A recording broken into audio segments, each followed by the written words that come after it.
Tirumala Venkateswara temple పూర్తి చరిత్ర చిన్నగా మరియు ఆసక్తికరంగా. శ్రీ వెంకటేశ్వర స్వామి ఎలా తిరుమలలో వెలిశారు? పురాణాల ప్రకారం ఒకసారి మహర్షులు త్రిమూర్తులలో ఎవరు గొప్పవారు అని తెలుసుకోవాలని అనుకున్నారు.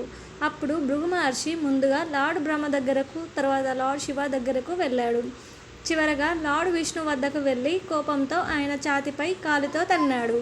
కానీ విష్ణుమూర్తి కోపపడకుండా మహర్షి కాలు నొప్పి అయిందా అని అడిగాడు.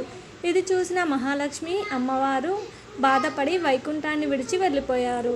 ఆమెను వెతుకుతూ లార్డ్ విష్ణు భూమికి వచ్చి తిరుమల కొండపై శ్రీనివాసుడిగా నివసించాడని చెప్తారు. పద్మావతి అమ్మవారితో వివాహం తర్వాత శ్రీనివాసుడు పద్మావతి దేవిని ప్రేమించి వివాహం చేసుకున్నాడు.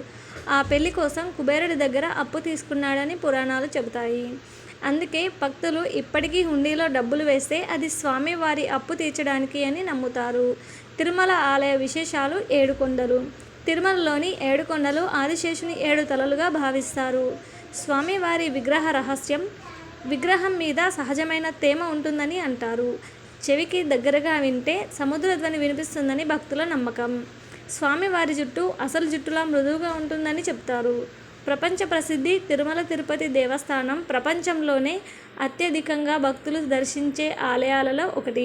నెక్స్ట్ వీడియో ఏ టాపిక్ మీద కావాలో కామెంట్ చేయడం మర్చిపో